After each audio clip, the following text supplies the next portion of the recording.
Reinkarnasi Kaisar Iblis Abadi. Bab 1341. Ah, ini, ya Tuhan, apa yang kulihat? Apakah Master Wu Shen telah dibangkitkan? Semua orang di klan Wu terkejut dan tak percaya, dan 1000 kali lebih gembira daripada saat Xiao Chen tiba-tiba datang di siang bolong.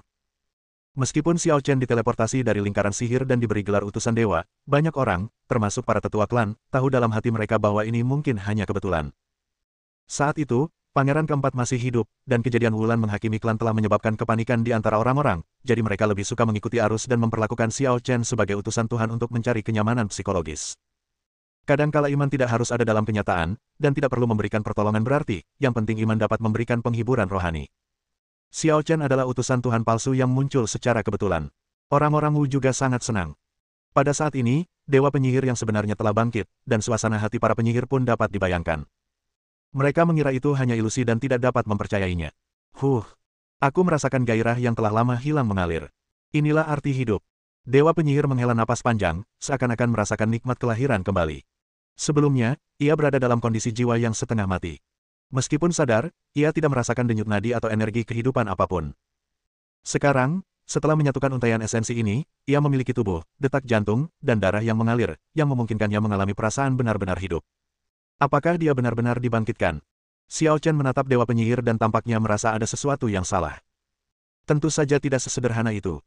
Dewa Penyihir melompat turun dari altar dan menghampiri Xiao Chen, mendesah pelan, aku hanya menggabungkan sedikit esensi, yang paling banyak hanya bisa memulihkan 1/10 kekuatanku. Masih jauh dari mencapai kondisi puncak. Tapi setidaknya kau sekarang bisa melarikan diri dari makam reinkarnasi dan perlahan-lahan pulih di luar, kan? Kata Xiao Chen. Sang Dewa bela diri terkejut, lalu tersenyum pahit dan berkata, kecepatan pemulihan dunia luar jauh lebih lambat daripada makam samsara, jadi kita masih harus bergantung pada makam samsara. Setelah mendengar ini, Xiao Chen berpikir sejenak lalu bertanya, Dao Agung apa yang sedang kau kembangkan? Apa gelarmu, Master Dao? Aku mengolah Dao Agung kekuatan, tapi aku bukan Dao Master kekuatan. Sang Wu Shen berkata, tidak semua orang di makam samsara diberi gelar Dao Master, dan tidak hanya satu orang yang bisa mengolah Dao Agung yang sama. Gelar Master Dao berarti orang tersebut menduduki peringkat pertama di antara para praktisi Dao ini. Itu umumnya benar, tetapi ada pengecualian. Misalnya, Dewa Kekuatan, kekuatannya mungkin tidak lebih kuat dariku, belum lagi mantan pencipta alam semesta, Pangu, yang mencapai pencerahan melalui kekuatan. Setelah jeda, Dewa Penyihir melanjutkan, juga, Tuan roda reinkarnasinya tidak sebaik milikmu, Tuan Makam. Aku hanya pengecualian, tapi belum lama ini, aku melihat seseorang yang jalan samsaranya lebih kuat daripada Dewa Samsara. Jalan samsara orang itu bahkan lebih kuat daripada milikku, kata Xiao Chen. Ada orang seperti itu. Wu Shen terkejut. Siapa orang itu? Di mana dia sekarang? Entahlah dari mana asalnya, tapi dia ingin menguasai makam reinkarnasi. Akhirnya, dia seperti melanggar sumpah dan dihukum mati. Kata Xiao Chen enteng. Itu tidak buruk. Tuan Makam, kau tidak bisa begitu saja menyerahkan makam samsara kepada orang lain. Dewa Penyihir berkata dengan sungguh-sungguh, teman-teman di makam samsara mengandalkanmu. Apakah kamu yakin mereka semua teman? Menurut Master Samsara, ada banyak orang yang menyembunyikan niat jahat dan menyimpan niat jahat. Aduh, mereka hanya sekelompok orang miskin yang diperalat. Kita punya musuh bersama. Dewa Penyihir mendesah, tak mampu menyembunyikan kesedihannya. Tuan Karma, tanya Xiao Chen. Yah, waktu itu dia yang terkuat di kamp kami. Semua orang menghormatinya. Tak seorang pun menyangka. Mendengar ini, Xiao Chen dapat memahami perasaan Dewa Penyihir. Rasanya seperti dua pasukan sedang bertempur, dan sang jenderal mengkhianati pasukannya terlebih dahulu, membunuh banyak sekali prajurit. Sungguh mengerikan. Baiklah, kita tidak usah bahas ini.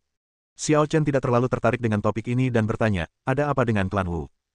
Dewa Wu menjawab, klan Wu ini sebenarnya adalah cabang yang kubuang. Leluhur mereka melakukan kesalahan, jadi aku menetapkan beberapa aturan sebagai hukuman. Jika mereka bisa mematuhi aturan itu selama 1000 tahun, aku akan mencabut hukuman itu dan membawa mereka kembali. Aku tak pernah menyangka.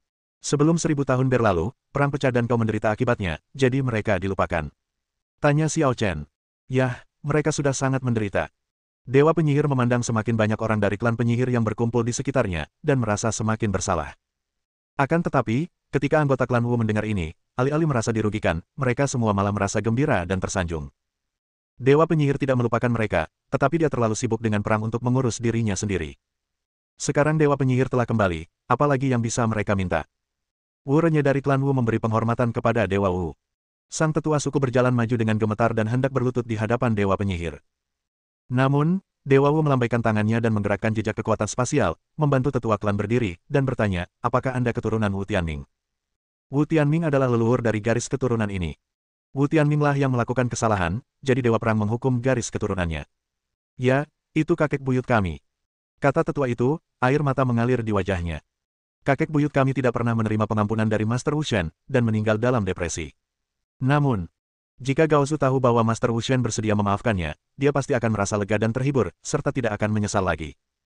Aku hanya menghukummu 1000 tahun penjara. Aku tak pernah menyangka kelalaian ini akan membuatmu menanggung penderitaan bertahun-tahun lagi. Sama sekali tidak menyakitkan. Selama kita bisa melihat wujud asli Lord Wu Shen di masa hidup kita, aku yakin semua yang hadir di sini akan mati tanpa penyesalan, kata tetua klan. Ya, saya tidak menyesali kematian. Tuan Wu Shen, mohon tetaplah di sini dan pimpin kami. Di bawah kepemimpinan Tuan Wu Shen, klan Wu pasti akan mendapatkan kembali kejayaannya. Semua orang di klan Wu menjadi gembira dan darah mereka mendidih. Belum.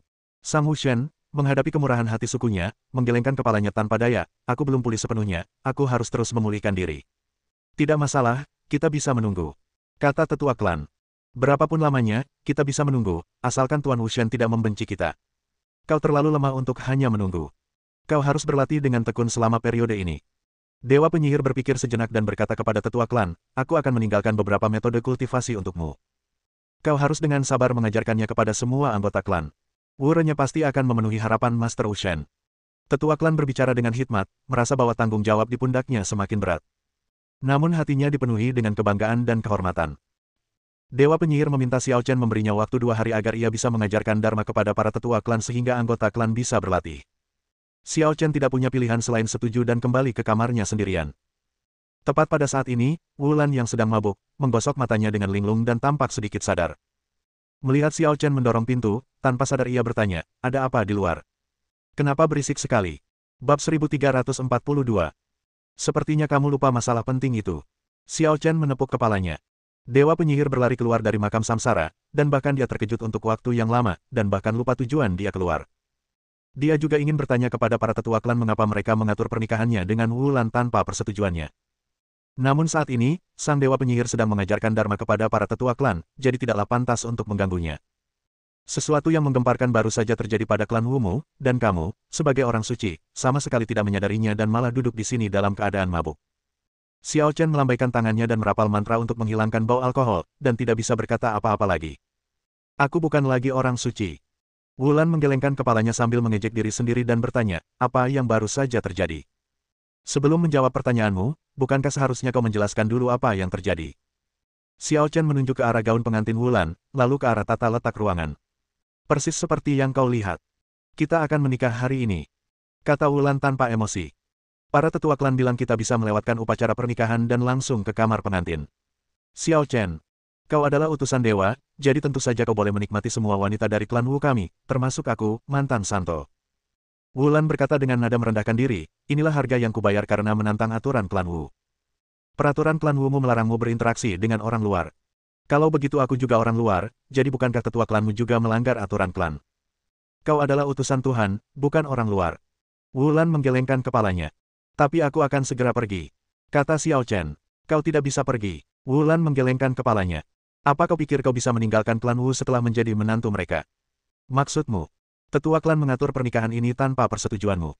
Jelas dia berniat mempertahankanmu di klan Wu selamanya, bahkan jika dia harus menggunakan kekerasan, Wu Lan menyombongkan diri dengan raut wajah jahat. Jadi kau tidak bisa pergi seumur hidup ini. Orang tua ini benar-benar merencanakan ini. Xiao Chen menjadi semakin marah ketika mengetahui kebenarannya. Tentu saja, dia tahu itulah yang dipikirkan para tetua sebelumnya. Sekarang Dewa Penyihir telah muncul dan mengampuni klan penyihir, maka aturan-aturan klan yang selama ini disebut-sebut tidak berlaku lagi, dan klan penyihir tidak akan lagi membatasi interaksi dengan orang luar. Bukankah kau masih punya pilihan untuk kawin lari dengan pangeran keempat? Xiao Chen menatap Wu Lan lagi dan bertanya, apakah kau benar-benar bersedia menikah denganku, seorang pria yang asal-usulnya tidak diketahui? Apa maksudmu kawin lari? Wu Lan memutar bola matanya ke arah Xiao Chen. Aku baru bertemu dengannya sekali. Meskipun dia memang luar biasa, bagaimana mungkin kami bisa saling menyukai dalam waktu sesingkat itu? Soal menikahimu. Wu Lan tiba-tiba menatap Xiao Chen dengan serius. Apapun yang terjadi, ia telah menerima takdirnya. Pria ini akan menjadi orang yang akan menemaninya seumur hidup, dan ia harus mengenalnya lebih baik. Sepertinya dia bahkan tidak tahu nama pria ini. Kenapa, kamu kecewa? Tanya Xiao Chen. Enggak juga. Setidaknya kamu nggak memanfaatkanku waktu aku mabuk. Itu buktinya kamu sopan banget. Saat Wulan berbicara, dia memikirkan sesuatu yang sangat eksplisit yang pernah dia katakan saat dia setengah mabuk dan setengah terjaga, dan wajahnya memerah. Jangan ragu-ragu. Ini urusan seumur hidup. Kamu tidak mau, aku juga tidak mau. Bagaimana mungkin kita begitu acuh tak acuh dan ceroboh? Xiao Chen berhenti menggodanya dan berkata, jangan khawatir, urusan hari ini hanya lelucon. Tidak penting. Tidak ada gunanya bilang tidak penting. Kita harus meyakinkan para tetua klan. Kata Wulan tanpa daya. Dia tidak berani menolak. Aku bahkan belum menyelesaikan masalah dengannya. Xiao Chen mendengus dingin, lalu berkata, sudah malam. Kembalilah ke kamarmu. Ini rumahku, kan? Kata Wulan. Setelah kita menikah, tentu saja kita tinggal bersama. Rumah lamaku diambil kembali oleh para tetua klan. Xiao Chen, kau benar-benar tidak mau menyentuhku. Wulan tiba-tiba mengajukan pertanyaan yang membuatnya tersipu dan jantungnya berdebar lebih cepat. Apakah kamu benar-benar ingin aku menyentuhmu? Xiao Chen menatap Wulan dan berkata, bukan itu maksudku, tapi hari ini adalah hari kita. Jangan biarkan imajinasimu liar. Kalau kamu mau tinggal, tinggallah di sini selama 2 hari saja. Setelah 2 hari, aku akan menjelaskan semuanya kepadamu. Setelah mengucapkan kata-kata itu, Xiao Chen tidak lagi peduli untuk memperhatikannya, dan langsung masuk ke dalam kamar. Selama waktu ini, Wulan tidak dapat menahan diri untuk tidak melirik Xiao Chen secara diam-diam dan mendapati Xiao Chen sedang bermeditasi dan berlatih di dalam ruangan, dan tampaknya dia sama sekali tidak tertarik padanya. Orang ini benar-benar aneh. Apa aku sama sekali tidak menarik baginya? Wulan mulai meragukan kecantikannya sendiri. 2 hari berlalu dengan cepat. Xiao Chen tidak keluar dari kamar, dan Wulan juga duduk di aula selama 2 hari. Keduanya tidak pernah bertukar kata lagi, dan mereka juga tidak meninggalkan rumah. Baru setelah ia menerima pesan dari Dewa Penyihir, Xiao Chen akhirnya berdiri. Kamu mau pergi kemana? Tanya Wulan tanpa sadar. Tunggu sebentar. Xiao Chen tidak menjelaskan banyak hal, meminta Wulan menunggu, lalu pergi. Sekitar 1 jam kemudian, Xiao Chen kembali dan membawa sesepuh klan bersamanya. Setelah Dewa Penyihir mengajarkan sihirnya, ia jatuh ke dalam masa kelemahan dan kembali ke makam reinkarnasi. Aku sudah menjelaskannya, tapi dia tidak percaya padaku dan bersikeras agar kau berbicara mewakilinya. Itu menunjukkan kau masih punya banyak otoritas di benaknya, kata Xiao Chen. Mendengar ini, sang tetua berkata dengan sungguh-sungguh, Xiao Lan, aku tahu kau merasa dirugikan dan membenciku. Tapi ada beberapa hal yang benar-benar sangat penting. Sebagai tetua, aku bertanggung jawab kepada seluruh anggota klan. Aku tidak bisa begitu saja mengubah aturan klan hanya karena kesengajaan satu orang. Aku mengerti. Wulan menundukkan kepalanya saat mendengar ini. Dia membenci peraturan klan penyihir dan mendambakan kehidupan di luar, dan tidak ada yang salah dengan itu. Namun dari sudut pandang tetua klan, dia perlu mempertimbangkan banyak hal dan melakukan banyak pertimbangan, dan dia juga benar bahwa dia tidak dapat dengan mudah membiarkan siapapun melanggar aturan klan. Hanya saja kedua orang tersebut mempunyai pemikiran dan pengalaman yang berbeda, sehingga menimbulkan konflik. Senang kau mengerti. Tetua itu menghela napas lega. Sekarang aku akan memulihkan statusmu sebagai orang suci. Mulai sekarang, kau boleh pergi kemanapun kau mau. Aku tidak akan membatasimu lagi. Ah! Wulan berkata dengan kaget, Patriark Agung, apakah kau bercanda? Tentu saja aku tidak bercanda. Kata tetua klan. Klan Wu telah terisolasi selama bertahun-tahun, dan akhirnya akan memulai kehidupan baru. Kau telah memberikan kontribusi yang tak terlupakan untuk ini. Jika bukan karenamu, utusan ilahi tidak akan datang ke klan Wu, Dewa Wu tidak akan bangkit, dan kita tidak akan memiliki hari ini. Ini. Wulan sangat berantakan dan sulit menerimanya. Meskipun ini adalah sesuatu yang telah lama dinantikannya, bukankah ini terlalu tiba-tiba? Bisakah kau memberitahuku poin pentingnya? Apa alasanmu diminta datang ke sini? Xiao Chen mengingatkan dengan tidak sabar. Mendengar ini, tetua klan meminta maaf dengan senyum canggung, lalu berkata kepada Wulan, Xiao Lan, karena kau sudah memiliki seseorang di hatimu, pernikahanmu dengan utusan dewa tidak sah. Ini semua tindakan egoisku. Baiklah, jika kau ingin mengejar pangeran keempat, silakan saja. Aku tidak akan menghentikanmu. Meski berkata demikian, sebenarnya sang tetua klan sangat tidak rela dalam hatinya dan bahkan ingin memarahi Wulan. Meskipun dia tidak mengetahui hubungan spesifik antara Wu Shen dan Xiao Chen, dia dapat mengetahui dari sikap dan nada bicara Wu Shen saat mereka berbicara bahwa keduanya setidaknya memiliki status yang sama, dan mungkin status Xiao Chen bahkan lebih terhormat. Jika Wulan bisa bersama Xiao Chen, itu pasti hasil dari kultivasi Wulan selama 10 kehidupan. Bagaimana mungkin dia tidak bahagia? Bab 1343. Bisakah kau tenang sekarang? Xiao Chen menatap Wulan dan berkata, aku agak bingung. Kata Wulan, kalau begitu, luangkan waktumu untuk menyelesaikannya. Aku akan berangkat besok, kata Xiao Chen. Utusan dewa, apa kau terburu-buru? Tetua klan tahu bahwa identitas Xiao Chen tidak sederhana, tetapi dia masih terbiasa memanggilnya utusan dewa. Aku ingin pergi ke keluarga Huangfu. Xiao Chen berpikir sejenak dan bertanya, apakah kamu tahu di mana keluarga Huangfu berada? Atau, kamu bisa memberiku peta alam Dewa Utara? Utusan Dewa, kau seharusnya tahu situasi klan Wu kita. Tetua klan berkata sambil tersenyum masam. Tentu saja, tidak ada gunanya bertanya padamu. Suku penyihir tidak berkomunikasi dengan dunia luar, dan mengharapkan mereka menunjukkan jalan tentu saja seperti meminta petunjuk arah kepada orang buta. Aku tahu cara menuju ke keluarga Huangfu, tapi... Wulan menatap Xiao Chen dengan aneh dan berkata, itu bukan tempat yang bisa kau masuki begitu saja. Meskipun pangeran keempat sangat berkuasa di dinasti Taixu, dia bahkan tidak bisa memasuki keluarga Huangfu. Kamu tampaknya tahu banyak hal, kata Xiao Chen. Aku melarikan diri diam-diam selama beberapa bulan dan mendengar banyak hal, kata Wulan dengan wajah merah. Mendengar ini, tetua klan tergerak dan segera berkata, Tuan utusan ilahi, bagaimana kalau membiarkan Xiaolan pergi bersamamu? Dia bisa menunjukkan jalannya. Meskipun Wulan dan Xiao Chen belum berhasil sekarang, bukan berarti tidak ada kemungkinan di masa depan. Hal-hal seperti perasaan dapat dipupuk secara perlahan, selama Anda menciptakan kesempatan bagi kedua orang. Tidak perlu, aku bisa keluar dan bertanya sendiri. Xiao Chen tidak ingin membawa Wulan, yang menjadi beban, karena itu sama saja dengan mencari masalah. Tanpa menunggu Wulan dan tetua klan keberatan, Xiao Chen langsung mengusir mereka. Setelah beristirahat malam, Xiao Chen langsung berangkat keesokan paginya dan terbang meninggalkan klan penyihir.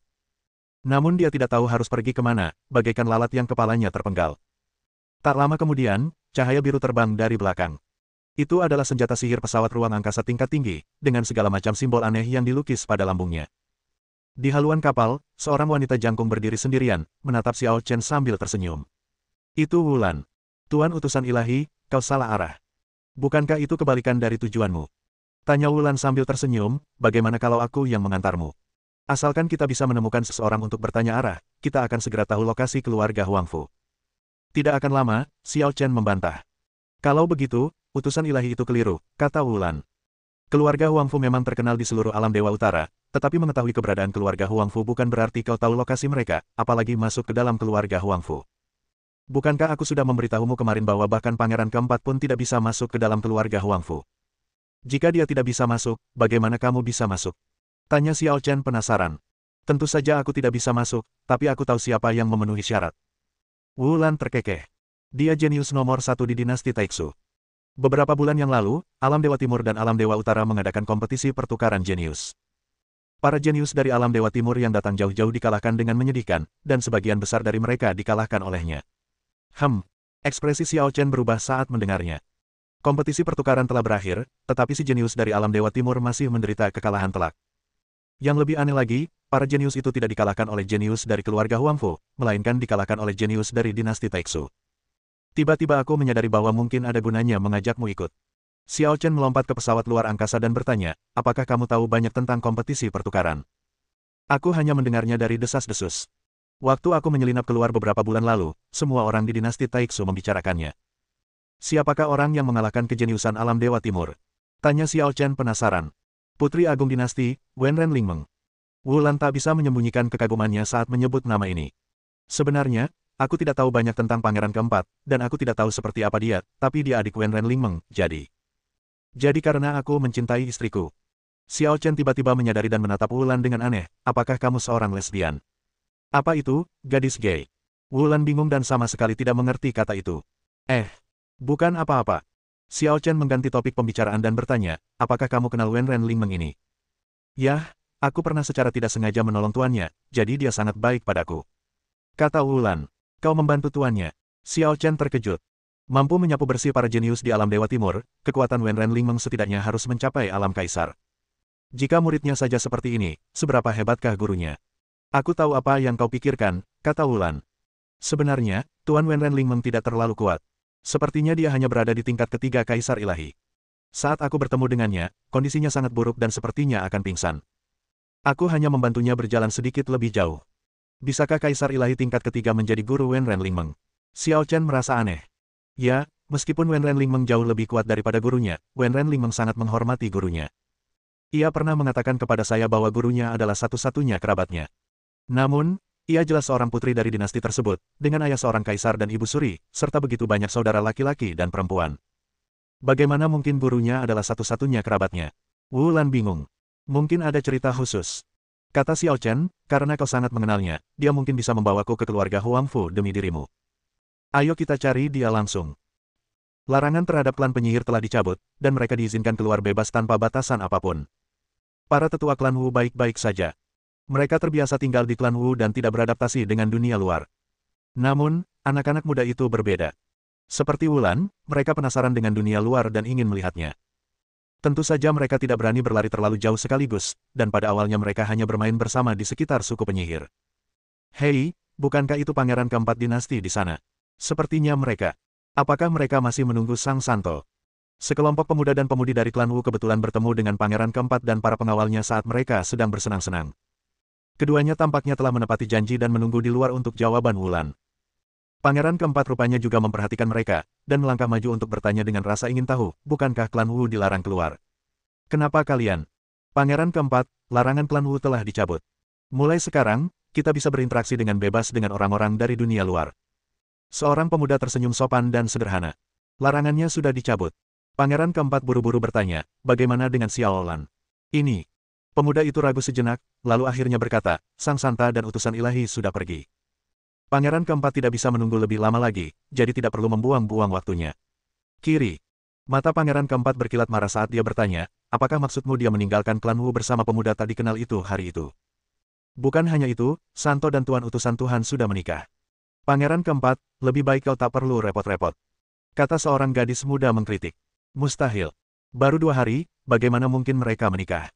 Apa para tetua klanmu memaksanya? Pangeran keempat langsung murka. Tidak juga.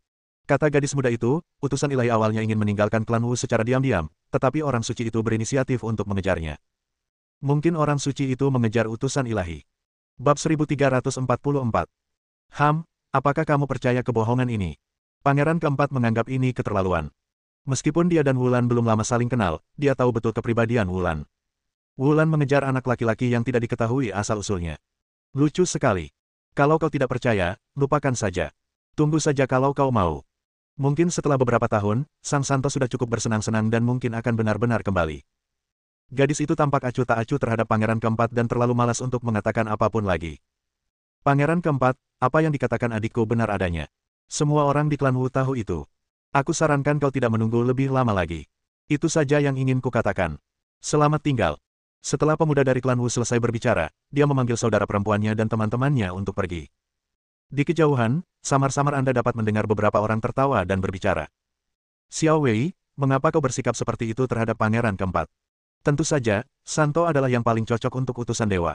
Meskipun dia seorang pangeran, aku tidak menyukainya. Yah, itu benar.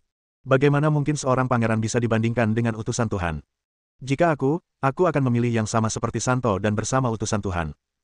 Gadis, apakah kamu sedang berahi? Hehe, utusan dewa itu idaman semua orang.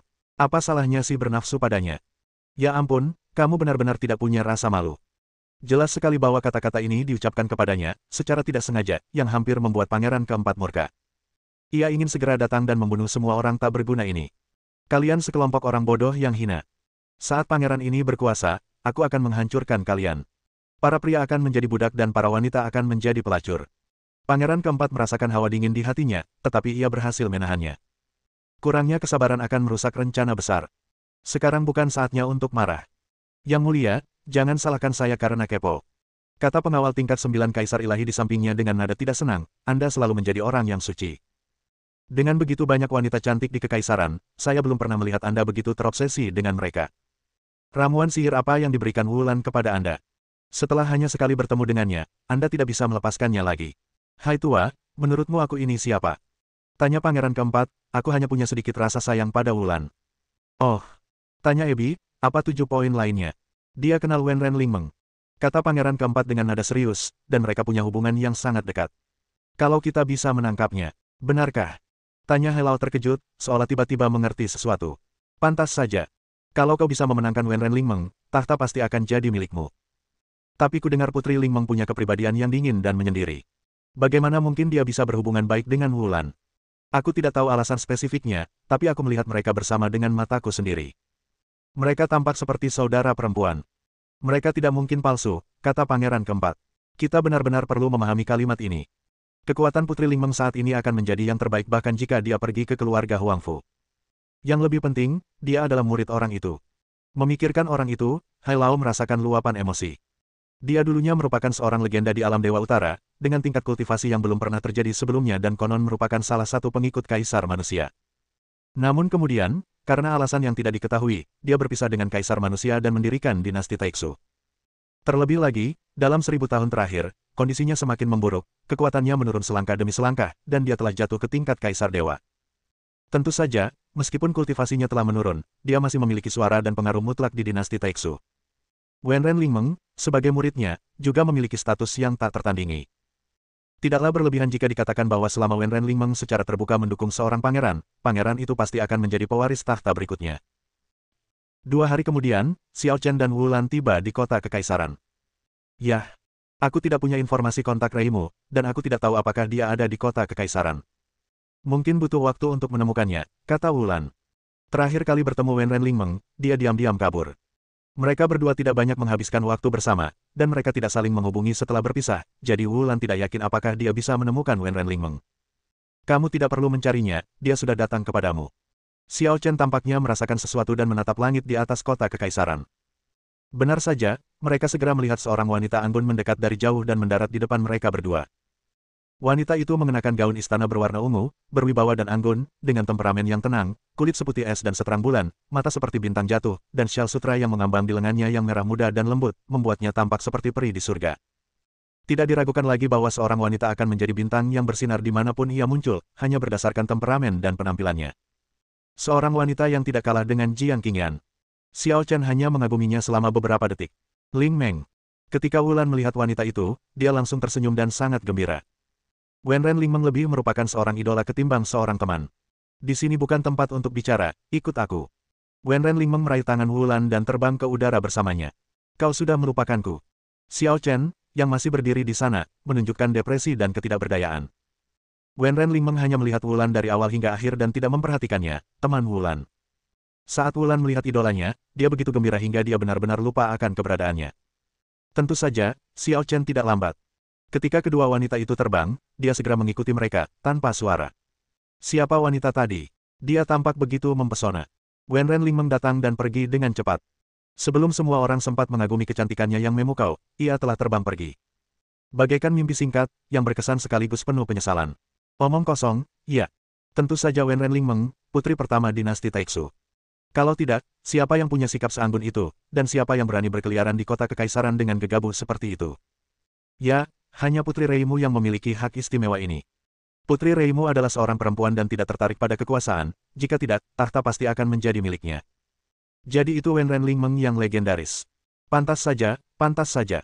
Ini pertama kalinya aku melihatnya hari ini. Wah, sungguh beruntung kita bisa bertemu secara kebetulan. Para pejalan kaki di jalan yang baru saja melihat Wenren Lingmeng kini mulai berbicara dengan penuh semangat. Fakta bahwa dia muncul hanya beberapa saat saja sudah menimbulkan sensasi seperti itu, menunjukkan popularitas dan pengaruh Wenren Lingmeng di kota kekaisaran. Wenren Lingmeng menangkap Wulan dan terbang dengan cara yang sangat aneh. Wulan hanya merasakan hantaman tiba-tiba di depan matanya, dan dunia terasa berputar. Ketika ia bisa melihat dengan jelas lagi, ia sudah berada di halaman dalam sebuah istana yang sunyi. Reimu, kenapa kamu begitu cemas? Tanya Wulan, tapi tak lama kemudian dia menyadari sesuatu dan berteriak, oh tidak, kami meninggalkannya sendirian di sana. Siapa? Tanya Wenren Lingmeng. Orang yang bersamaku ingin berbicara denganmu tentang sesuatu. Kata Wulan. Utusan dewa itu.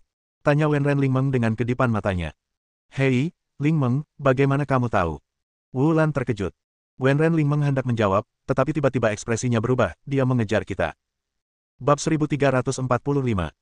Begitu dia selesai berbicara, Xiao Chen jatuh dari langit dan mendarat di halaman. Bisa mengejar ketertinggalan dalam waktu sesingkat itu, kau memang punya bakat. Kau bukan sekadar penipu. Kata Wenren Lingmeng menatap Xiao Chen. Penipu. Xiao Chen bingung harus marah atau geli ketika mendengarnya. Aku lebih suka kau memanggilku utusan dewa seperti Wulan. Apa bedanya utusan dewa dengan penipu? Tanya Wenren Lingmeng dengan nada dingin, kau hanya bisa membodohi orang bodoh seperti Wulan. Aku tak akan tertipu. Kau yakin dia berhati murni? Xiao Chen melirik Wulan dan berkata dengan geli, dia orang pertama yang berani menantang aturan klan Wu. Metodenya begitu brilian dan idenya begitu berani sehingga tak ada yang bisa menandinginya. Apakah kau memujiku atau menghinaku? Kata Wulan dengan marah. Tentu saja aku memujimu. Tapi kamu bersikap sarkastis dan jelas-jelas menghinaku. Jika kau bersikeras memahaminya seperti ini, aku tidak bisa menahannya. Xiao Chen mengangkat bahu. Baiklah, jangan mengalihkan pembicaraan. Wenren Lingmeng menatap Xiao Chen dan berkata, singkatnya, jangan terlalu misterius dan menipu Wulan, kalau tidak aku tidak akan membiarkanmu pergi. Sepertinya kau punya banyak pendapat tentangku. Xiao Chen bertanya-tanya, berpikir dalam hati, apakah dia menyinggung wanita ini? Lingmeng, apakah kamu pernah melihatnya sebelumnya? Wulan juga merasa bahwa Wenren Lingmeng sengaja menargetkan Xiao Chen. Tidak, tapi Wenren Su telah menceritakan semuanya tentang dia kepadaku. Kata Wenren Lingmeng. Wenren Su. Wulan terkejut. Pangeran keempat. Yah, dia mengirimiku pesan yang mengatakan bahwa sesuatu terjadi pada klan penyihirmu, dan kau melarikan diri dengan seorang utusan Tuhan. Kau kemungkinan besar akan datang ke kota kekaisaran, jadi aku mengawasimu agar aku bisa menemukanmu sesegera mungkin, kata Wenren Lingmeng jujur. Oh tidak, sepertinya aku lupa perjanjian dengan pangeran keempat.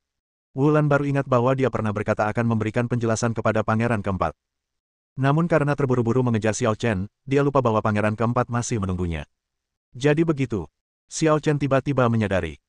Wajar jika pangeran keempat mengirim pesan kepada Wenren Lingmeng, tidak hanya untuk memberitahunya tentang Wulan, tetapi juga untuk memfitnahnya.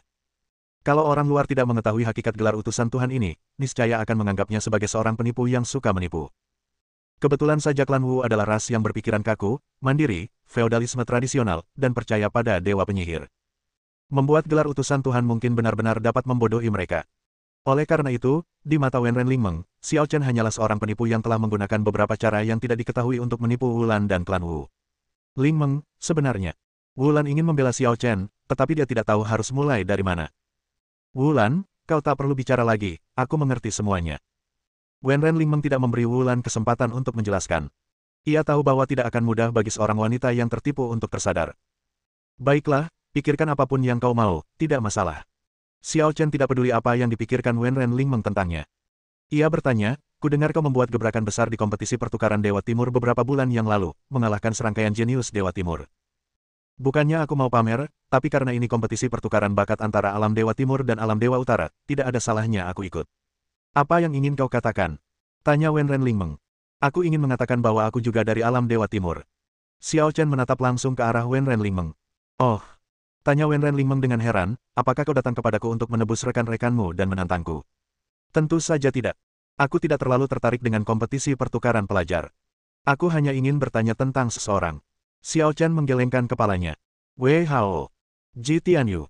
Tanya Xiao Chen, pangeran dari klan Daluo Tianji, apakah kau melihatnya di kompetisi pertukaran? Aku pernah bertemu dengannya sekali. Kata Wenren Lingmeng, dia seharusnya berada di keluarga Huangfu sekarang, bersama Tuan Muda Huangfu. Setelah kompetisi pertukaran berakhir, bukankah dia pergi? Tanya Xiao Chen. Tidak, konon susunan teleportasi menuju alam Dewa Timur rusak dan masih dalam perbaikan. Kita belum bisa teleportasi kembali untuk sementara waktu. Sudah waktunya untuk hancur. Bisik Xiao Chen pada dirinya sendiri. Apa katamu? Tanya Wenren Lingmeng. Tidak ada. Karena dia masih di keluarga Huangfu, aku akan mencarinya di sana. Xiao Chen berhenti sejenak dan berkata, tapi sepertinya orang luar tidak bisa masuk ke keluarga Huangfu. Aku butuh bantuanmu untuk menunjukkan jalan. Tidak. Wenren Lingmeng menolak mentah-mentah, dengan sangat tegas. Reimu, tolong bantu dia. Seharusnya ini bukan tugas yang sulit bagimu. Pinta Wulan.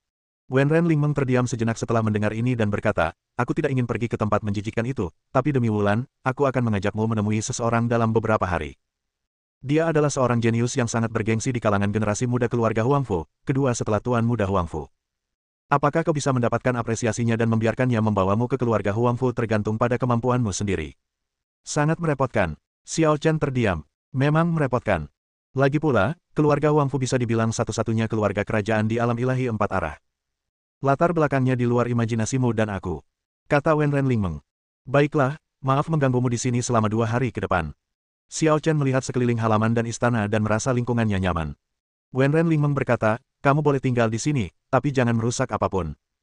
Terutama halaman di sebelah timur. Kamu tidak boleh masuk. Itu tempat tinggal majikanku. Mendengar ini, Xiao Chen juga teringat pada guru Wenren Lingmeng, yang hanya memiliki tingkat kultivasi kaisar ilahi, dan bertanya dengan rasa ingin tahu, di mana gurumu? Perbaiki di tempat lain. Aku harus pergi merawat lukanya 2 hari ini dan tidak bisa menemanimu. Kata Wenren Lingmeng. Reimu, mau kami ikut? Mungkin kami bisa membantumu. Tanya Wulan. Tidak. Guru sedang sakit parah akhir-akhir ini dan ingin menenangkan diri. Saya bisa pergi sendiri, kata Wenren Lingmeng. Baiklah kalau begitu. Wulan tidak punya pilihan selain menyerah. Setelah memberikan beberapa instruksi lagi, Wenren Lingmeng meninggalkan istana dan terbang ke arah barat kota kekaisaran. Setengah hari kemudian, dia tiba di lembah gunung es. Jauh di dalam lembah, di mana pemandangan membentang hingga ke dinding es putih, terbentang istana es dan salju buatan manusia. Meskipun desainnya sederhana, istana itu sangat indah, bagaikan istana kristal yang bagaikan mimpi. Saat Wen Renlingmeng melangkah masuk, suara lemah segera terdengar dari dalam istana es. Reimu, apakah kamu di sini? Menguasai. Wen Renlingmeng menyadari suara yang tidak biasa itu dan segera bergegas masuk. Di dalam istana bagian dalam, seorang wanita menawan bergaun hijau terbaring pucat di atas ranjang besar yang terbuat dari batu giok dingin berusia ribuan tahun. Kondisinya jelas sangat buruk. Guru, bagaimana ini bisa terjadi? Wen Renlingmeng bergegas dan membantu wanita berpakaian hijau itu berdiri. Dia selalu bersikap dingin terhadap orang luar, tetapi sekarang ekspresinya penuh dengan kebingungan dan kecemasan. Kekuatanmu menurun lagi, dan kau baru berada di level pertama Kaisar Ilahi. Tuan, aku akan segera mengobatimu. Wen Renlingmeng duduk di belakang wanita berpakaian hijau, mengumpulkan esensinya sendiri di telapak tangannya, dan ingin mentransfernya ke wanita berpakaian hijau. Namun, perempuan berbaju hijau itu mencengkeram pergelangan tangannya, menghentikan gerakannya, dan menggelengkan kepala, sambil berkata, percuma saja. Aku sudah bilang aku tidak terluka. Semuanya sudah ditentukan oleh sebab dan akibat. Aku bukan milik ruang dan waktu ini, dan pada akhirnya aku akan terhapus darinya. Guru, kenapa Anda selalu bicara omong kosong?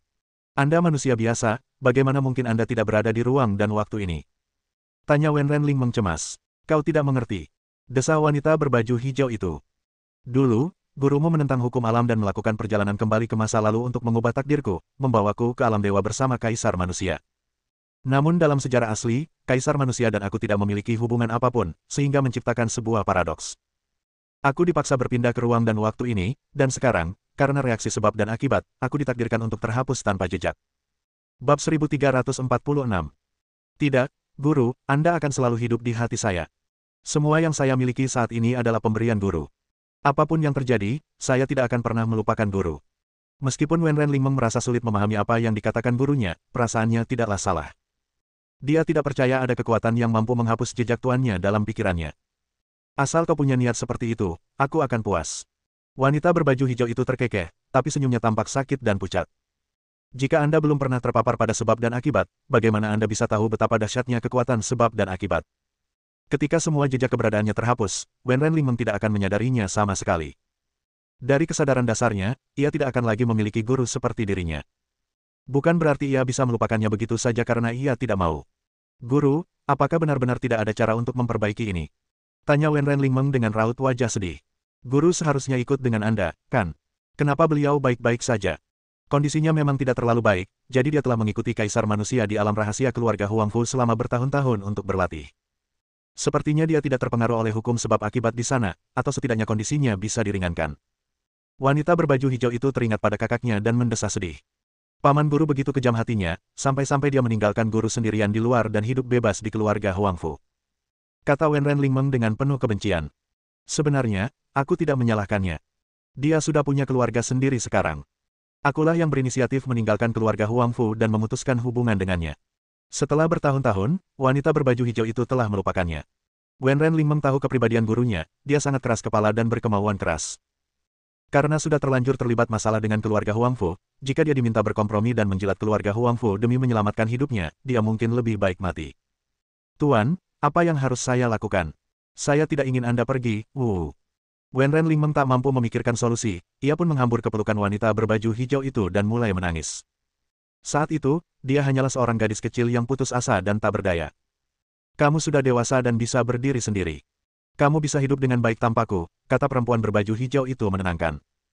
Dan melihat situasi saat ini, aku seharusnya masih punya beberapa tahun lagi. Aku tidak akan menghilang dalam waktu dekat. Tetapi, oke, habiskan saja beberapa tahun ke depan bersamaku. Jangan repot-repot mencari obat. Itu cuma buang-buang waktu.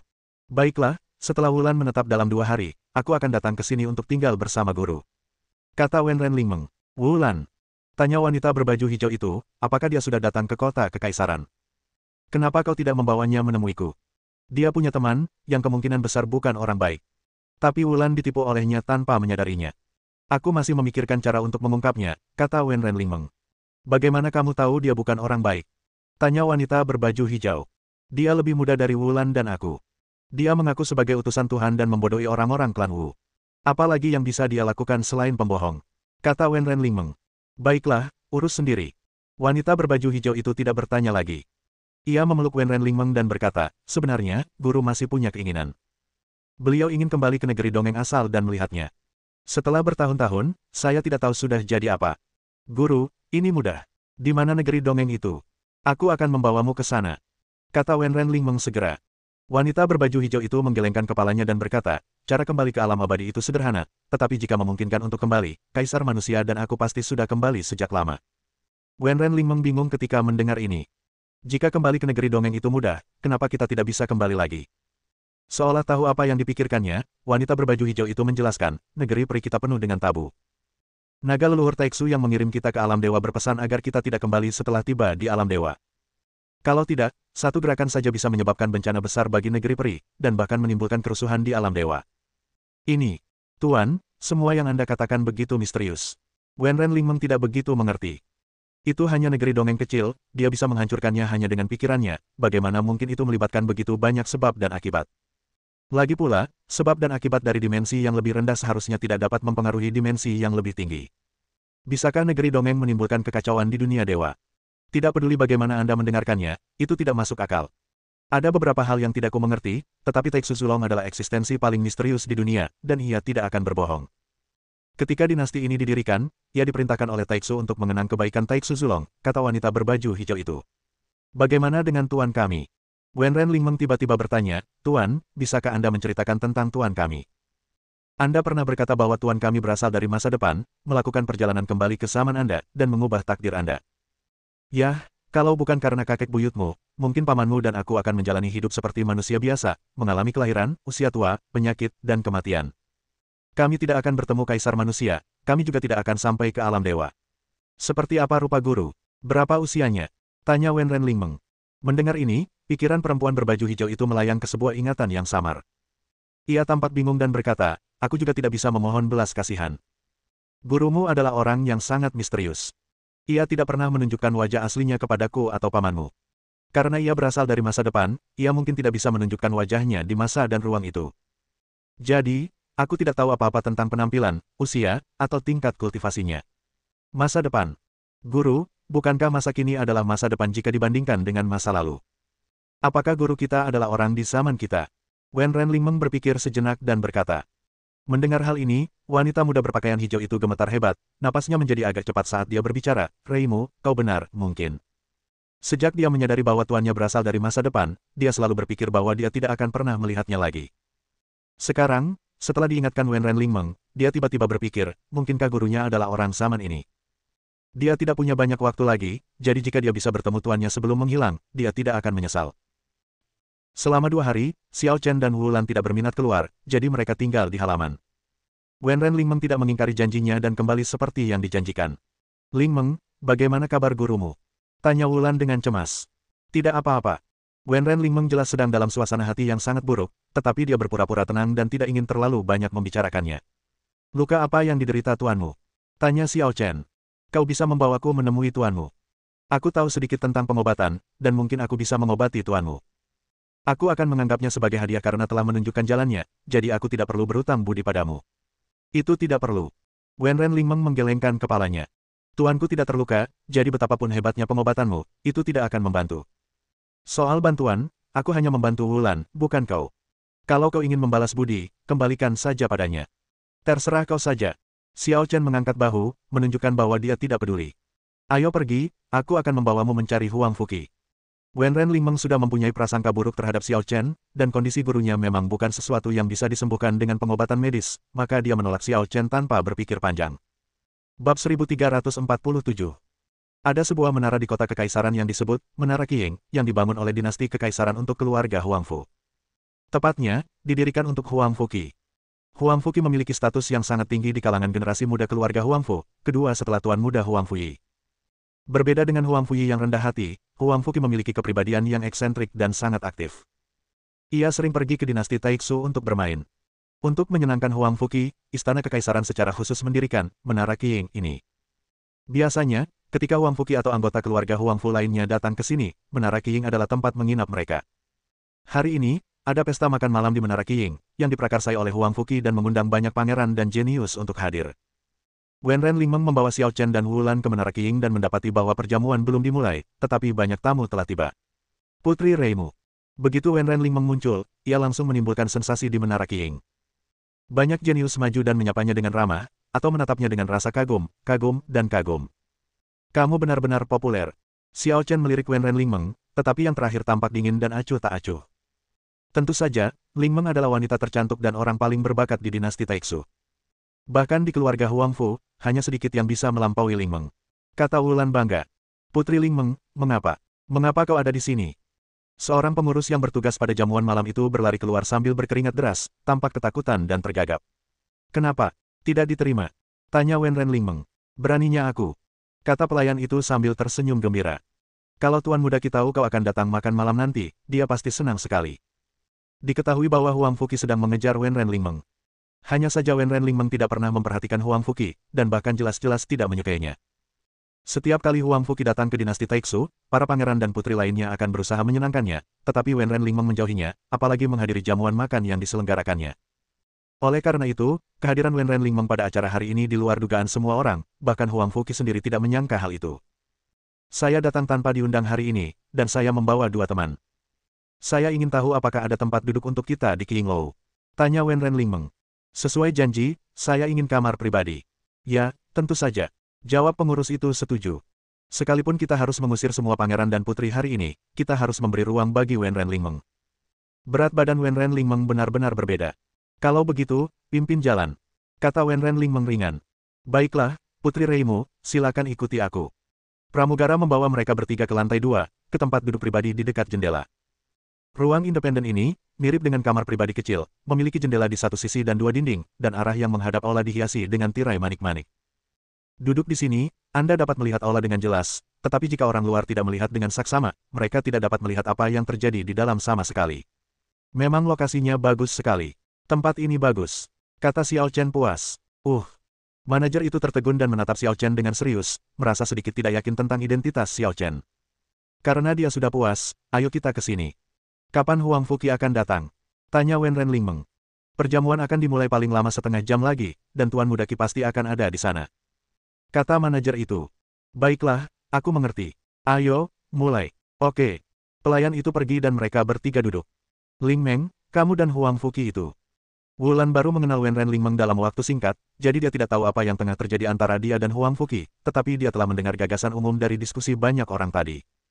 Seorang dandi yang tidak berpendidikan dan bergantung pada prestasi leluhurnya untuk melakukan apapun yang diinginkannya. Kata Wen Renlingmeng dingin.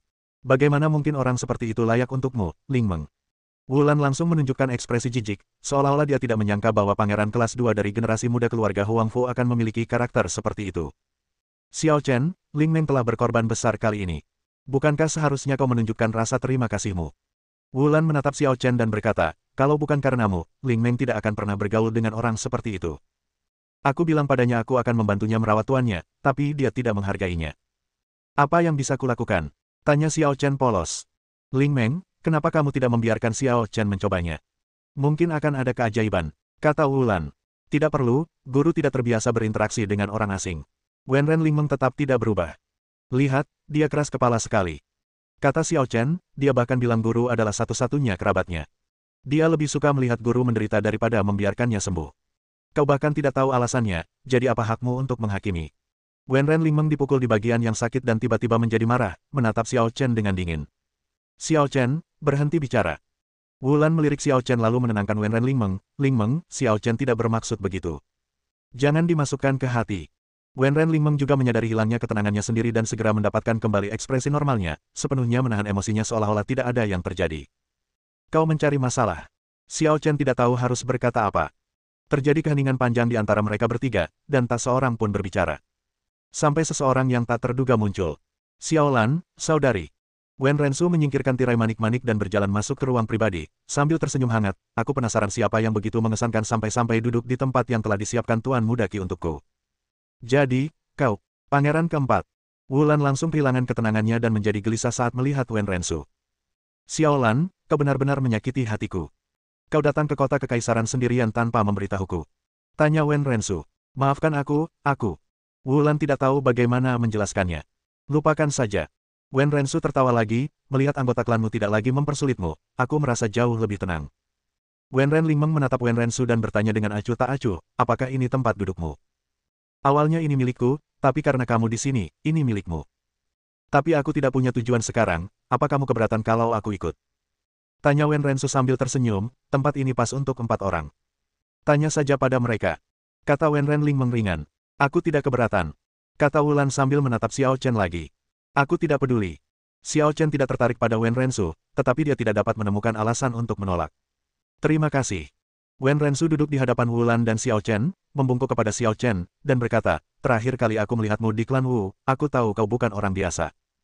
Hari ini, tampaknya kau memang cukup banyak akal. Aku mengagumimu. Kata-kata Wen Rensu tidak diragukan lagi sangat mendalam. Di permukaan, dia memuji Xiao Chen, tetapi sebenarnya, dia menyiratkan bahwa Xiao Chen telah menggunakan beberapa cara tercela untuk membingungkan Wu Clan dan Wulan. Bab 1348. Xiao Chen tentu saja bisa menangkap makna tersembunyi dalam kata-kata Wen Rensu, tetapi ia tetap tenang dan berkata dengan tenang, tidak apa-apa. Kau juga bukan orang yang mudah ditaklukkan. Sebagai seorang pangeran, kau memegang posisi tinggi dan kekuasaan yang besar. Untuk mencapai tujuanmu, kau tahu bagaimana menilai situasi dan bersabar. Aku khawatir tahta akan menjadi milikmu di masa depan. Wen Rensu tertegun dan berbisik, teman, ada beberapa hal yang tidak boleh dikatakan sembarangan, agar tidak menimbulkan kesalahpahaman. Kesalahpahaman? Tanya Xiao Chen penasaran, mungkinkah pangeran keempat tidak tertarik pada tahta? Ekspresi Wen Rensu menjadi gelap, dan dia merasa ragu untuk melanjutkan. Tentu saja dia bertekad untuk mendapatkan tahta, tetapi dia tidak bisa menunjukkan keinginannya untuk mendapatkan tahta di depan orang lain, karena itu akan merusak citranya. Apalagi di depan Wen Renlingmeng. Satu kata saja dari Wen Renlingmeng dapat dengan mudah membuatnya naik tahta, atau menggulingkannya dari tahta. Namun, Wen Rensu jelas terlalu banyak berpikir. Wen Renlingmeng tidak memiliki pendapat tentangnya dari awal hingga akhir dan sangat acuh tak acuh. Tidak membenci dan tidak menghargai. Wen Renlingmeng tidak berniat ikut campur dalam perebutan tahta. Sialan, cepat atau lambat, aku akan membiarkanmu merasakan kekuatan pangeran ini. Secerca kekejaman melintas di hati Wen Rensu. Jika Xiao Chen tidak muncul, dia pasti sudah mengalahkan Wulan sejak lama. Haha. Semuanya, maaf ya aku telat. Kasar banget. Ketika saatnya tiba, seorang pemuda berwajah seputih batu giok masuk, dengan senyum di wajahnya, dan menyapa semua orang jenius di Menara Qing. Apa yang kau bicarakan, Tuan Qi?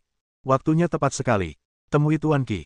Semua orang yang hadir berdiri dan membalas salam sebagai tanda penghormatan.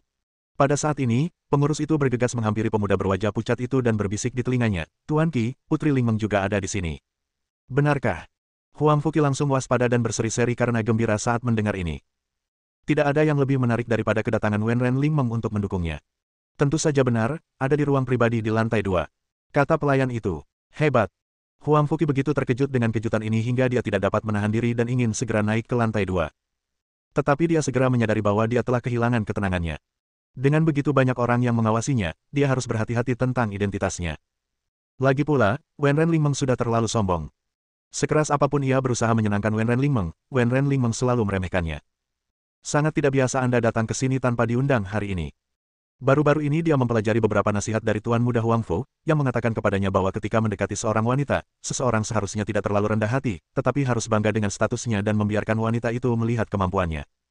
Mencoba menyenangkan orang lain secara membabi buta hanya akan menjadi bumerang dan membuat wanita memandang rendah Anda. Memikirkan hal ini, Huang Fuqi menenangkan diri dan mengangkat kepalanya ke kamar pribadi di lantai 2, lalu berteriak, Ling Meng, ini kesempatan langka bagimu untuk datang ke sini. Haruskah aku naik ke atas untuk menemuimu, atau kau turun ke bawah untuk menemuiku? Di ruang pribadi, Wen Renlingmeng sedikit ragu dan berkata kepada Wulan dan Xiao Chen, aku akan turun dan menjelaskan situasinya kepadanya terlebih dahulu. Tanpa menunggu jawaban keduanya, dia berdiri dan berjalan keluar dari ruang pribadi itu, melompat turun dari lantai 2 dengan postur yang anggun.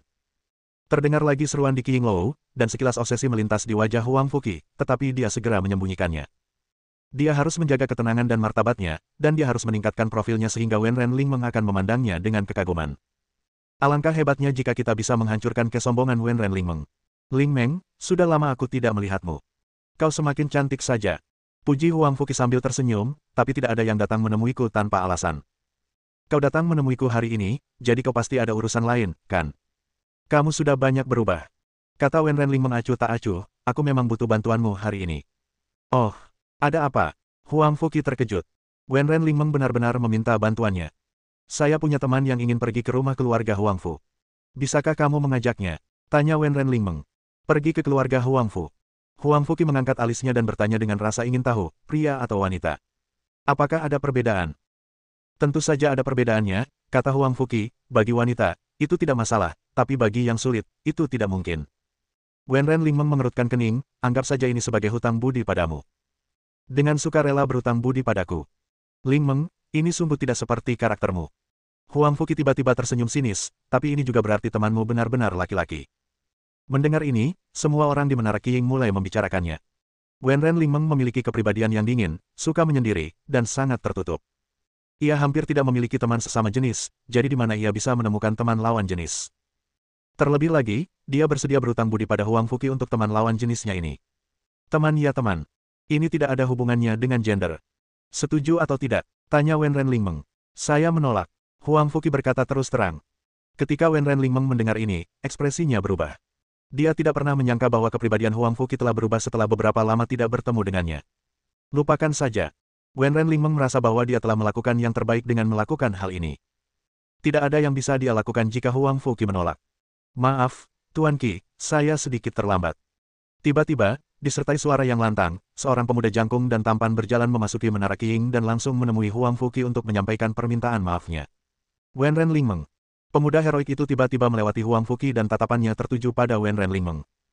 Semangat juang dalam tubuhnya muncul secara spontan, dan aura yang kuat menyapu seluruh tempat kejadian, dan semua orang tanpa sadar terpaksa mundur beberapa langkah. Semangat juangnya begitu kuat, siapakah dia? Sepertinya mereka bukan dari alam Dewa Utara kita. Dia berasal dari alam Dewa Timur dan merupakan salah satu dari 4 jenius agung alam Dewa Timur. Dia memiliki tubuh berserker dan kota pertempuran. Bentuk berserker. Pantas saja dia bisa memancarkan semangat juang yang begitu mengerikan. Cek, apa hebatnya itu? Dalam kompetisi pertukaran beberapa bulan yang lalu, tubuh berserker, mata heterokromatik, dan tubuh murni yin misterius semuanya dikalahkan oleh Putri Reimu. Mereka benar-benar lemah. Meskipun Zhan Cheng memperlihatkan aura yang kuat, bagaimanapun juga dia berasal dari alam Dewa Timur, dan semua orang agak xenofobia. Terlebih lagi, Zhan Cheng memang dikalahkan oleh Wenren Lingmeng dalam kompetisi pertukaran. Bagaimana mungkin dia punya hak untuk bersikap sombong? Tidak. Seorang pria seharusnya dipandang dengan mata baru setelah 3 hari menghilang. Zhan Cheng telah mencapai terobosan. Dia sekarang telah mencapai kerajaan, sama seperti Putri Lingmeng. Kata seseorang dengan nada serius. Apa? Dia juga berhasil mencapai alam kaisar. Semua orang terkejut. Alasan mengapa Wenren Lingmeng menyapu bersih para jenius di alam Dewa Timur adalah karena kultivasinya berada di tingkat pertama alam kaisar, sedangkan 4 jenius teratas di alam Dewa Timur hanya berada di tingkat ke-9 alam kaisar ilahi. Namun kini, Zhan Cheng telah menembus ranah kekaisaran dan berada di level yang sama dengan Wenren Lingmeng. Keunggulan Wenren Lingmeng akan lenyap. Zhan Cheng, apa yang ingin kau lakukan? Wenren Lingmeng menatap Zhan Cheng dengan dingin. Zhan Cheng melepaskan semangat juangnya tanpa ampun dan jelas tidak berniat membiarkannya pergi. Putri Reimu, Zhan Cheng terlahir untuk bertempur, dan ia tak kuasa menahan kegembiraannya saat bertemu lawan yang kuat. Bakat Putri Reimu sungguh luar biasa. Kekalahan terakhirnya di tangan Putri Reimu seharusnya menjadi kekalahan telak. Namun, kini setelah Zhan Cheng berhasil menembus alam kekaisaran, ia sangat ingin melawan Putri Reimu lagi. Kumohon, Putri Reimu, kabulkan permintaanku. Semangat juang di kota perang tinggi, terang-terangan, dan mengekspresikan keinginannya untuk berperang. Hati Wenren Lingmeng mencelos. Ia tidak tertarik dan hendak menolak, tetapi Huang Fuqi tiba-tiba berkata, Lingmeng, jika kau bisa mengalahkan Zhan Cheng, aku akan menyetujui permintaanmu dan membawa temanmu ke keluarga Huang Fu. Bab 1349. Apa kamu yakin? Wenren Lingmeng memandang Huang Fuqi. Kata-kata seorang pria sejati bagai emas. Aku tak akan pernah mengingkari janjiku. Kata Huang Fuqi. Oke, aku setuju, tapi itu tidak pantas di sini, kan? Kata Wenren Lingmeng. Aku takut kalau aku melambaikan tanganku, Menara Qiyingmu akan runtuh. Ini mudah. Huang Fuqi tersenyum dan melemparkan gelang giok putih dengan tangan kanannya. Gelang giok putih itu jelas merupakan senjata sihir luar angkasa tingkat tinggi. Gelang itu memancarkan cahaya putih cemerlang ke udara, lalu menyelimuti seluruh aula gedung Qiying. Dengan gelang Qiankun di sini, kau dan Zhan Cheng bisa melakukan apapun yang kalian mau. Selama kalian tetap berada dalam jangkauan gelang Qiankun, sehebat apapun metode kalian, mereka tidak akan mampu mengguncang Menara Qiying sedikitpun. Huang Fuqi biasanya senang berteman dengan para jenius dari berbagai latar belakang. Para jenius secara alami berteman melalui seni bela diri, jadi ia sengaja membawa gelang Qiankun ini agar dapat menciptakan arena pertarungan kapanpun dan dimanapun. Zhan Cheng, tampillah dengan baik dan jangan mengecewakanku. Saat memberikan instruksi, Huang Fuqi diam-diam mengirim pesan kepada Zhan Cheng, memintanya untuk mengalahkan Wenren Lingmeng sepenuhnya. Jika Wenren Lingmeng kalah, suasana hati dan kepercayaan dirinya pasti akan terganggu, dan dia mungkin memiliki kesempatan untuk memanfaatkan situasi. Jangan khawatir, Tuan Qi, Zhan Cheng mengerti. Baiklah, siapapun yang tidak terlibat, keluarlah dari pertarungan. Tentu saja, tidak ada seorang pun yang berani menentang, dan mereka semua mundur ke pinggiran lubang gelang Qian Kun untuk memberi ruang yang cukup. Putri Reimu, kumohon. Zhan Cheng tidak hanya bersemangat untuk bertarung, tetapi juga tampak penuh percaya diri, tanpa rasa kalah sama sekali. Wenren Lingmeng tampak serius. Meskipun awalnya mudah mengalahkan Zhan Cheng, situasinya sekarang berbeda. Semangat juang Zhan Cheng yang baru saja meluap sudah membuatnya merasakan tekanan yang luar biasa. Dia tidak yakin apakah dia bisa memenangkan kota pertempuran itu, sama sekali tidak. Namun dia tidak takut bertarung. Hantu Lilin Roh. Dengan teriakan dingin, Wenren Lingmeng mengulurkan tangan rampingnya, memutarbalikkan kekosongan, dan pedang dewa yang tak tertandingi seperti hantu jatuh ke tangannya.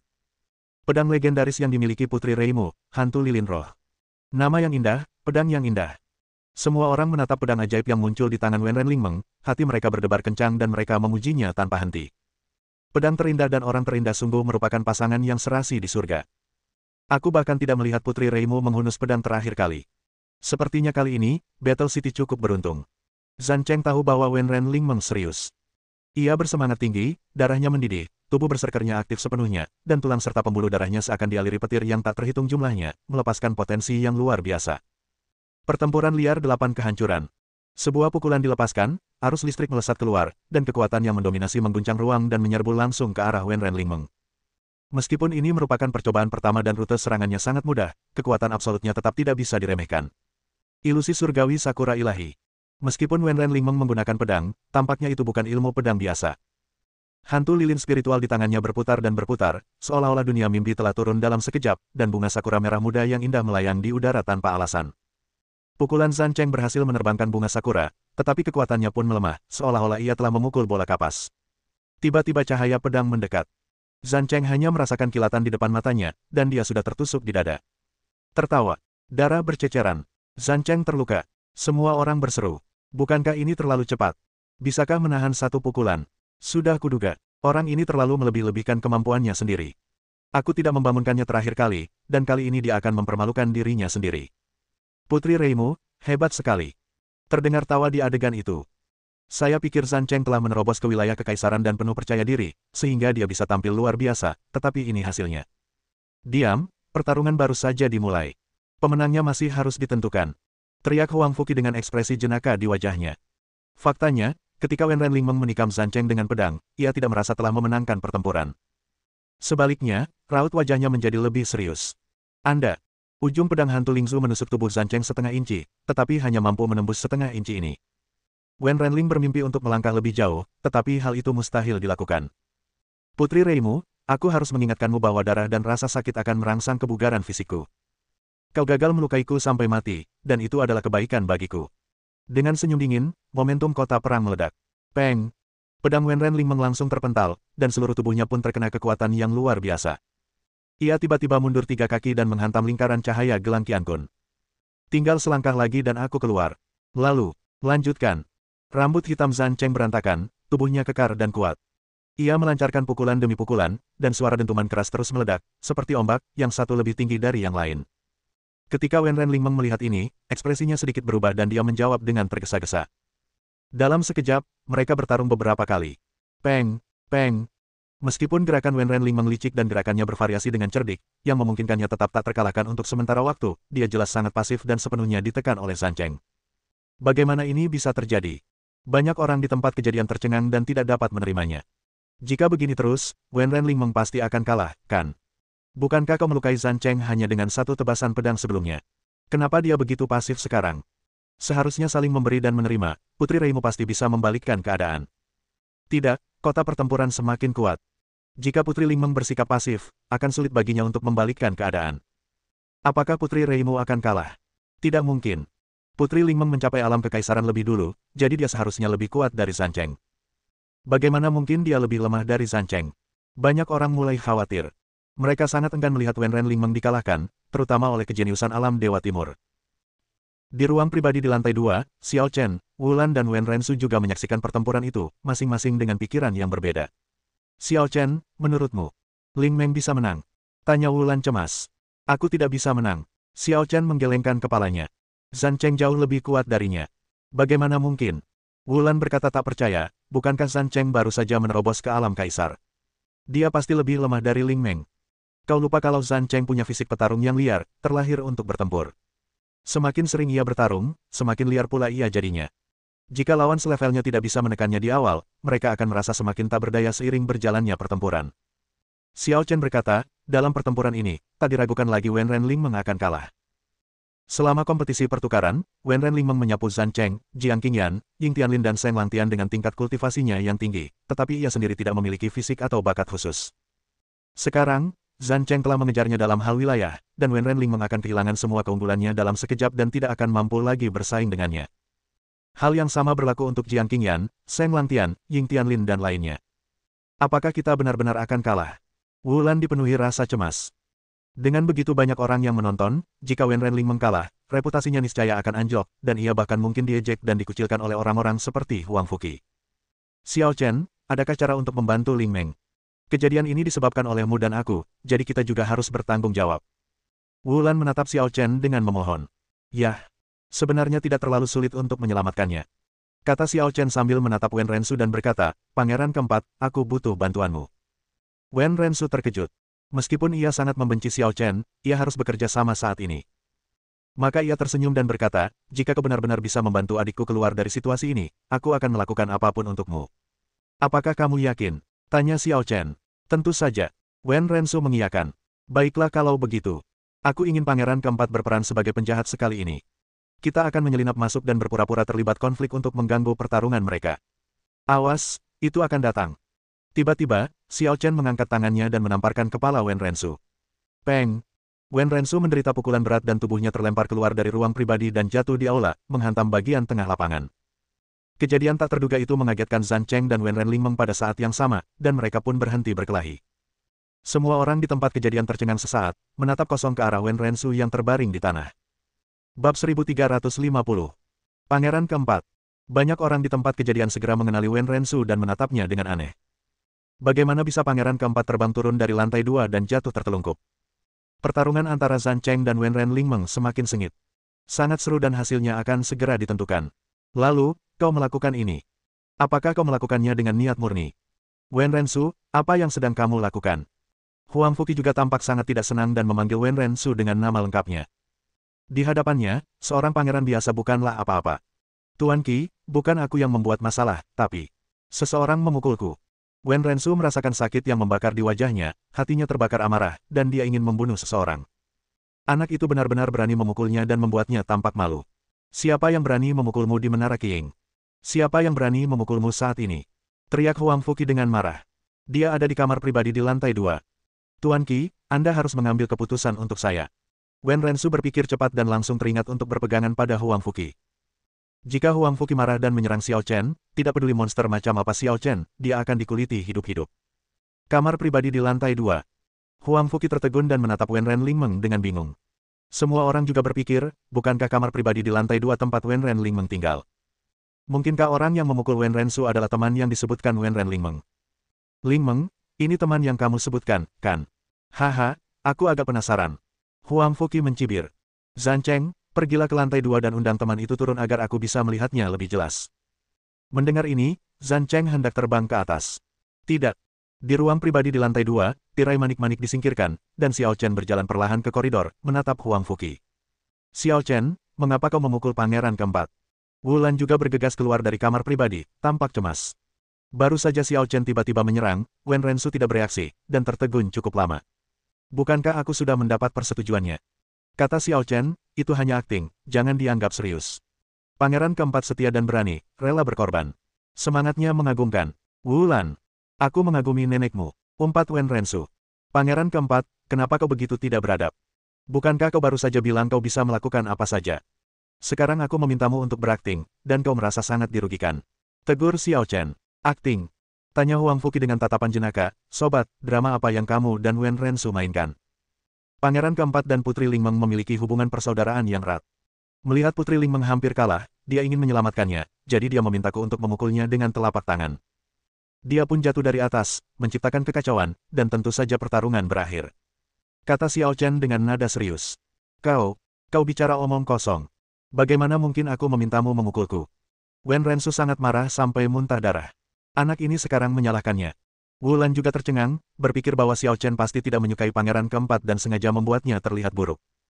Tapi meski begitu, efeknya cukup bagus, dan pertarungan antara Senju dan Reimu memang berakhir. Xiao Chen, jangan main-main lagi. Tuan Qi, Anda harus percaya padaku, bocah ini bertanggung jawab atas segalanya. Aku pangeran keempat, betapapun rendahnya aku tidak akan pernah melakukan hal seperti itu. Wen Rensu mengeluh, aku mohon Tuan Qi untuk membantuku dan menghukum orang tak tahu malu ini. Xiao Chen, jangan main-main lagi. Wen Ren Lingmeng mungkin sudah menebak keseluruhan ceritanya. Meskipun dia menghargai kebaikan Xiao Chen, dia tidak bisa membiarkan Xiao Chen memprovokasi Huang Fuqi. Jika Xiao Chen memprovokasi dia, apalagi pergi ke keluarga Huang Fu, akan menjadi masalah apakah dia bisa meninggalkan menara Qiying hidup-hidup. Hanya karena Huang Fuqi bersikap sopan padanya bukan berarti dia bersikap sopan kepada orang lain. Lagi pula, Huang Fuqi tampak seperti orang yang berbeda hari ini, membuatnya kesulitan dalam segala hal. Dia mungkin tidak bisa melindungi Xiao Chen. Huang Fuqi, aku minta maaf atas namamu atas masalah ini. Pertarunganku dengan Zhan Cheng bisa dilanjutkan. Wen Ren Lingmeng merasa dia mungkin tidak akan kalah, karena dia masih punya kartu truf untuk dimainkan. Tidak perlu, Lingmeng, aku lebih tertarik padanya daripada kamu sekarang. Huang Fuqi menunjukkan senyum yang tidak bisa dijelaskan. Ini adalah pertama kalinya dia melihat Wen Ren Lingmeng begitu perhatian pada seorang pria. Jika orang ini tidak disiksa sampai mati, dia tidak disebut Huang Fuqi. Beraninya kau memukul seseorang di tempatku, tidak peduli kau berakting atau tidak, itu tidak sopan. Huang Fuqi menatap Xiao Chen dengan seringai di wajahnya, lalu berkata, sebaiknya kau bangun. Kudengar kau anak bungsu kedua dari keluarga Huang Fu. Xiao Chen kehilangan selera bercanda. Ia tampak seperti orang yang berbeda. Ia menatap Huang Fuqi dengan tenang dan berkata, sungguh menjijikkan. Apa katamu? Ekspresi Huang Fuqi tiba-tiba berubah dingin. Aku pernah mendengar reputasi keluarga Huang Fu di alam Dewa Timur, jadi aku selalu mendambakannya. Tapi hari ini, melihat orang sepertimu menjadi yang terbaik kedua di generasi muda, aku sungguh kecewa. Xiao Chen menggelengkan kepalanya. Dia pasti akan pergi ke keluarga Huang Fu. Namun hal ini tidak berarti bahwa ia akan berkompromi dan menyenangkan seorang playboy. Orang-orang seperti Huang Fuqi tidak berguna dan Anda takut kehilangan reputasi jika Anda mengatakan beberapa patah kata lagi kepadanya. Beraninya kau pikir kau siapa, memberi perintah pada Tuan Qi. Di Menara Qiying, seorang jenius tingkat ke-6 Kaisar Ilahi terbang, bermaksud menangkap Xiao Chen dan mengklaim penghargaan dari Huang Fuqi. Gulungan. Xiao Chen mengayunkan tangannya dengan santai, dan energinya menerobos udara. Engah. Peng. Kejeniusan Kaisar Ilahi tingkat ke-6 langsung menghancurkan dinding Menara Qiying dan terbang keluar, dan tidak ada seorang pun yang tahu apakah dia masih hidup atau mati. Bagaimana? Ini mungkin. Membunuh Kaisar Ilahi tingkat 6 secara instan. Dari mana makhluk mengerikan ini berasal? Teman baik, kamu sangat tersembunyi. Semua orang terkejut, dan mereka yang awalnya ingin menangkap Xiao Chen dan mencari keuntungan atas hal itu terpaksa menekan pikiran mereka. Cek, apa aku salah? Huang Fuqi tetap tenang sambil menatap Xiao Chen dan berkata, kau bilang kau dari alam Dewa Timur. Apakah ada masalah? Xiao Chen bertanya dengan ringan. Tidak masalah. Karena kita berdua dari alam Dewa Timur, kau pasti kenal Zhan Cheng, kan? Huang Fuqi mencibir, Zhan Cheng, hancurkan dia untukku. Setelah para jenius alam Dewa Timur dikalahkan, mereka tidak dapat segera kembali ke alam Dewa Timur karena susunan teleportasi rusak dan terdampar di keluarga Huang Fu. Keluarga Huang Fu menyukai bakat dan mengizinkan Zhan Cheng, Jiang Qingyan, Ying Tianlin dan Seng Langtian memasuki dunia rahasia keluarga Huang Fu. Hanya dalam beberapa bulan, mereka berempat berhasil naik dari alam Kaisar Ilahi tingkat 9 ke alam Kaisar dan melambung tinggi ke angkasa. Setelah merasakan kuatnya fondasi keluarga Huang Fu, mereka berempat menyatakan kesediaannya untuk membentuk aliansi dengan keluarga Huang Fu. Tentu saja, aliansi sebenarnya dipimpin oleh keluarga Huang Fu. Namun, keempatnya memiliki identitas khusus dan berasal dari keluarga kekaisaran alam Dewa Timur. Mereka tidak bisa secara langsung menyatakan kesetiaan mereka kepada keluarga Huang Fu, sehingga mereka mengubah istilahnya menjadi aliansi. Dengan kata lain, mereka berempat sekarang dapat dianggap sebagai anggota keluarga Huang Fu. Huang Fuqi dan Zhan Cheng memiliki minat yang sama dan hubungan yang baik, sehingga mereka pun menjalin hubungan. Zhan Cheng agak berniat untuk menjilat Huang Fuqi. Oleh karena itu, Huang Fuqi berpikir bahwa Zhan Cheng tidak akan berani menentang perintahnya. Namun, setelah lama berbicara, tidak ada tindakan yang diambil oleh Zhan Cheng. Zhan Cheng, apa yang sedang kamu lakukan? Huang Fuqi menoleh dan mendapati Zhan Cheng berdiri di sana dengan linglung, seolah-olah dirasuki setan, bahkan tubuhnya gemetar. Bersambung.